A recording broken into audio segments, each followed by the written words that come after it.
జీవన తొలి సంధ్య అనుదినమన్న అనే కాలపు వాక్య ధ్యానములకు మిమ్మల్ని ప్రేమపూర్వకంగా ఆహ్వానిస్తూ నా నిండు వందనలు తెలియపరుస్తూ ఉన్నాను. ప్రభునందు మాకు అత్యంత ప్రియమైనటువంటి దేవుని పనులు ఎలా ఉన్నారు? నడదనమంతా క్షేమకరంగా గడిచిందని, కుటుంబంలో అందరూ బాగున్నారని నేను తలుస్తూ ఉన్నాను. ప్రియదేవుని బిడ్డలారా, ఏ విషయంలో కూడా మరి కృంగిపోకుండా, నిరాశ చెందకుండా దేవుడు ప్రతిదీ చూస్తున్న దేవుడని, గమనిస్తున్న దేవుడని, మీ ప్రార్థనలకు జవాబును ఇచ్చే దేవుడని ఓపికతో, నిరీక్షణతో ఎదురు చూడండి. తప్పకుండా దేవుని యొక్క మహిమను మీరు చూడబోతూ ఉన్నారు. మరి ఉదయకాలం ప్రార్థన చేసుకున్నారా? ప్రార్థన చేసుకోకపోతే తప్పకుండా ప్రార్థన చేసుకుని మీ యొక్క దినచర్యను ప్రారంభించవలసిందిగా ప్రభు పేరట మీకు మనవి చేస్తూ ఉన్నాను. ఉదయకాలం ఒక మాటను మీ దృష్టికి తీసుకురావడానికి ఇష్టపడుతూ ఉన్నాను. యోహాను సువార్త 11వ అధ్యాయము, యోహాను సువార్త 11వ అధ్యాయము 39వ వచనం, 40వ వచనం. యేసు రాయి తీసివేయడని చెప్పగా చనిపోయిన వాని సహోదరి అయిన మార్త, ప్రభువా, అతడు చనిపోయి 4 దినములైనది కనుక ఇప్పటికీ వాసన కుట్టినని ఆయనతో చెప్పాను. అందుకు యేసు, నీవు నమ్మిన ఎడల దేవుని మహిమను చూతుమని నేను నీతో చెప్పలేదా అని ఆమెతో అనెను. దేవుని బిడ్డలారా, మరి బేతనియ అనే ప్రాంతానికి యేసు ప్రభువారు రావడం జరిగింది. అక్కడ లాజరు చనిపోయి ఉన్నారు. లాజరు చనిపోయారని ముందే తెలిసినప్పటికీ కాస్త ఆలస్యమైంది. అయితే లాజరు రోగిగా ఉన్నప్పుడు ఆయనకి కబురు వచ్చింది. అయితే ఈయన ఆలస్యం వల్ల ఇలాగా చనిపోవడము, అప్పటికే చనిపోయి 4 రోజులు అయిపోవడము మనం చూస్తూ ఉన్నాం. అయితే ఆ ఇంటికి ఓదార్పునివ్వడానికి మరి యేసుప్రభు వారు రావడం జరిగింది. అయితే అక్కడ జరిగిన సందర్భము ఏమిటి అంటే, కొంత మార్తకి మరియకి యేసుప్రభు వారికి కొన్ని మాటలు అక్కడ సాగాయి. అవన్నీ చెప్పడానికి సమయం లేదు. కానీ యేసుప్రభు వారు అక్కడ ఉన్న ప్రజలతో ఏమంటున్నారంటే, ఈ రాయి తీసివేయండి అని అంటున్నారు. ఈ రాయి తీసివేయండి అని చెప్పిన వెంటనే లాజరు సహోదరైన మార్త అంటుంది, అయ్యా, లాజరు చనిపోయి ఇప్పటికీ 4 రోజులు అయిపోయింది. శవం కంపు కొడుతుంది, అయ్యా, వాసన కొడుతుంది.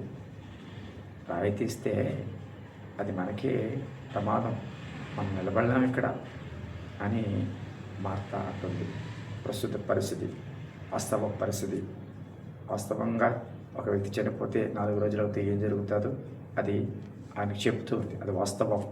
కానీ ప్రభు అంటున్నారు, మార్త, నువ్వు నమ్మితే మహిమను చూస్తానని నేను చెప్పలేదా అని మాట్లాడతాను. ప్రియదేవుని బిడ్డలారా, ఇక్కడ 2 విషయాలు మనము సర్వసాధారణంగా అవిశ్వాసం పాలవడానికి, లేకపోతే కొన్నిసార్లు నిరీక్షణ కోల్పోవడానికి 2 విషయాలు సహజంగా మానవ జీవితంలో, విశ్వాసంలో లోపంలో కనబడుతుంటాయి. ఏమిటి అంటే, మొదటిది ఆలస్యం. కొన్నిసార్లు మన జీవితంలో ఆలస్యం మనం నిరీక్షణ కోల్పోయేటట్లుగా చేస్తుంది. ఆలస్యము అవిశ్వాసాన్ని తీసుకొచ్చేట్లుగా చేస్తుంది. ఆలస్యము జరిగేది కూడా ఇంక జరగదలే, ఇంక ఇది అవ్వదలే, ఇది దీనివల్ల ఇంకా ఇది కుదరదు, ఇది అసాధ్యము అనిపెట్టేటట్లుగా చేస్తుంది. నీ జీవితంలో ఏది ఆలస్యమైందో, నీ జీవితంలో ఏది ఆలస్యంగా కనబడుతుందో, ఎప్పటికే జరిగితే బాగుండు, ఎప్పటికే ఒకవేళ జరిగితే దీనివల్ల మంచి ప్రతిఫలం ఉండు, ఇప్పటికే జరగాలి, ఇది ఇంకా జరగలేదు అని చెప్పి ఇప్పటికి ఇంకా జరగనది ఒకవేళ ఆలస్యం అవుతుందని చూసి నిరాశపడి ఇంకా అవ్వదులే అని అనుకుంటున్నావేమో. నిరాశపడకు. ఆలస్యము అయినా నీ దృష్టికి అది ఆలస్యమే, కానీ నా దేవుని దృష్టికి సమయం ఇంకా రాలేదు అని జ్ఞాపకం చేసుకో. ఒకవేళ నీ దృష్టికి ఆలస్యంగా కనబడినప్పటికీ కూడా దేవుడు దాన్ని చేయగలిగిన వాడు. బూడిదలో నుంచి అబ్రహాము తన కుమారుని పుట్టించగలిగిన వాడని అబ్రహాం నమ్మాడు. అవును ప్రియపెట్టారా, దేవుని స్థుతులు, ఆలస్యమైన నీ జీవితంలో కార్యం జరుగుతుంది. ఆలస్యమైన దేవుడు ఒక అద్భుతాన్ని చేస్తాడు. ఆలస్యము అని అనుకోకు. రెండవది మొదటిది ఆలస్యము, రెండవది వాస్తవ పరిస్థితులు. వాస్తవ పరిస్థితి ఏమిటి? ఇక్కడ లాజరు చనిపోయి అప్పటికి 4 రోజులు అవ్వడం, ఒకవేళ రాయి తీస్తే కంపు కొట్టడం, వాసన కొట్టడం, అది వాస్తవం. కానీ ప్రభువు అంటున్నారు, రాయి తీయి. మీరు రాయి దొర్లిస్తే లాజరు బ్రతుకుతాడు. మీరు నమ్మితే మహిమను చూస్తారు. ప్రియమైన పెట్టాలి, ఎప్పుడు మన జీవితంలో ఆయన మహిమను చూస్తాం తెలుసా? వాస్తవ పరిస్థితులను అధిగమించి మనము ఆధ్యాత్మిక కోణంలో, విశ్వాసపు కోణంలో చూడగలిగితే తప్పకుండా ఒక గొప్ప ప్రతిఫలం పొందుకుతాం.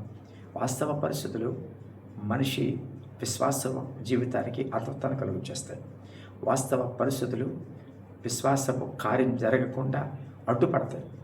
వాస్తవ పరిస్థితులు అంటే ప్రస్తుతం నువ్వు ఎదుర్కొంటున్న పరిస్థితులు, నువ్వు చూస్తున్న పరిస్థితులు, లేకపోతే నువ్వు గమనిస్తున్న పరిస్థితులు, లేకపోతే నీకు అర్థమైన పరిస్థితులు, లేకపోతే మనుషులు అంటున్న మాటలు, ఇవన్నీ వాస్తవ పరిస్థితులు. కానీ విశ్వాసం ఏంటి తెలుసా? వాస్తవ పరిస్థితులను అధిగమించి నమ్మడం. వాస్తవ పరిస్థితులను ఎప్పుడైతే అధిగమించి నువ్వు నమ్ముతావో మహిమను చూస్తావు. మరొకతో అంటున్నాడు, నువ్వు నమ్మిన ఎడల నువ్వు మహిమను చూస్తావని నేను చెప్పలేదా? ఈ మాట వింటున్న ప్రియ బిడ్డలారా, ఏ వాస్తవ పరిస్థితిని బట్టి నువ్వు కృంగిపోయావో, ఏ వాస్తవ పరిస్థితిని బట్టి ఇది అవాస్తవము, ఇంకా అసంభవము అని అనుకుంటున్నావో నాకు తెలియదు. కానీ ఉదయకాల దేవుడు మాట్లాడుతూ సార్, వాస్తవ పరిస్థితులను అధిగమించిన దేవుడు కార్యం చేయబోతున్నాడు. ప్రస్తుతం నువ్వు చూసేవన్నీ కూడా అబద్ధము, ప్రస్తుతం నువ్వు అనుకునేవన్నీ కూడా అబద్ధము, నీ ఆలోచన అబద్ధము, నీ ఊహ అబద్ధము అని దేవుడు రుజువు చేయబోతున్నాడు. నీకు నీవే ఆశ్చర్యపడేలాగా వాస్తవానికి మించి అధిగమించి దేవుడు ఎలా కార్యం చేశాడు? వాస్తవం ఇది, కానీ ఇది ఎలా జరిగింది అని నువ్వే ఆశ్చర్యపడేలాగా, దేవుడి నామం మహిమపరచబడేలాగా ఆయన కార్యం చేస్తాడు. అవును ప్రియ బిడ్డారా, ఈ మాటలు నమ్ము దేవుని సందులో మొదట ఆలస్యాన్ని బట్టి ఒకవేళ నువ్వు ఇలా విశ్వాసం వస్తున్నావు, ఆలస్యమైన దేవుడి కార్యం చేస్తాడు. రెండవది, వాస్తవ పరిస్థితులను ఆధారంగా చేసుకుని ఒకవేళ ఆయన విశ్వసించలేకపోతున్నామేమో, ఆయన మహిమను చూడలేకపోతున్నామేమో, ఈ మాటలు వింటున్నప్పుడు అయా వాస్తవ పరిస్థితులు నేను చూడనయ్యా, నేను నమ్ముతున్నానయ్యా, నా కళ్ళు చూచిన దానికంటే, నా చెవులు విని దానికంటే నేను నమ్ముతానయ్యా, నీవు కార్యం చేస్తావని నమ్ముతున్నాను. ఒక్కసారి మళ్ళీ నీ విశ్వాసాన్ని నువ్వు బలపరుచుకునే ప్రయత్నం చేస్తే నీ జీవితంలో ఒక మహిమైన చూడబోతున్నావు. ప్రార్థన చేద్దాం. పరిశుద్ధుడైన తండ్రి, నీ పరిశుద్ధ నామానికి స్తుతులు స్తోత్రాలు చెల్లిస్తున్నాం తండ్రి. ప్రభావ మమ్మల్ని ప్రేమించి మనోదరించావు. ఈ దినమును బట్టి, సమయాన్ని బట్టి నేను స్తుతిస్తూ అయ్యా కాలం ప్రభావ, అయ్యా ఆలస్యాన్ని బట్టి కృంగిపోకుండా అధిగమించిన ఆయన మేము నిలబడగలిగితే కార్యం చూడగలమని, వాస్తవ పరిస్థితులను అధిగమించిన ఆయన ఆధ్యాత్మిక దృష్టి, విశ్వాసపు దృష్టితో చూడగలిగితే మీ మహిమను చూస్తామని మీరు మాట్లాడారు. ఎవరు ఏ పరిస్థితుల్లో అయ్యా వెనుకబడిపోయి విశ్వాసంలో కృంగిపోయి ఇంకా జరగదులే అనే వాస్తవ పరిస్థితులను బట్టి, ఆలస్యాన్ని బట్టి ప్రభావ వారు విశ్వాసాలు కృంగిపోయారు, విశ్వాసాలు సనగిలిపోయారేమో, ఈ మాటల చేత వారిని బలపరచండి, అద్భుతాన్ని చేయండి, ఆలస్యమైన కార్యం జరుగుతుందని ప్రభావ. అయ్యా మృతతుల్యమైన శరీరమైనప్పటికీ ఆయన అబ్రహాము ప్రభావ అయ్యా పిల్లలను ఖండానికి శక్తినిచ్చారు, శారమ్మ పిల్లలను ఖండానికి శక్తినిచ్చారు.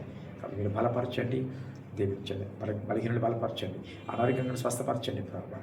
గర్భిణీ స్త్రీలు జ్ఞాపకం చేసుకోండి, వివాహం కావాల్సిన వారిని జ్ఞాపకం చేసుకోండి, జైల్లో ఉన్నవారిని జ్ఞాపకం చేసుకోండి, హాస్పిటల్లో ఉన్నవారిని జ్ఞాపకం చేసుకోండి, ఇతర దేశాల్లో ఉన్నవారిని జ్ఞాపకం చేసుకోండి, చదువుచిన బిడ్డలు జ్ఞాపకం చేసుకోండి, ఉద్యోగం కొరకు ఎదురు చూస్తున్న వారు, ట్రాన్స్ఫర్ కొరకు ఎదురు చూస్తున్న జ్ఞాపకం చేసుకోండి, కుటుంబాల సమాధానం వారు జ్ఞాపకం చేసుకోండి. ఈరోజు వారి దినచర్య అంతట్లో మీరు తోడే ఉండి నడిపించమని మయం పొందమని యేసు నామములో వచ్చిన తండ్రి. Amen. Thank you. God bless you.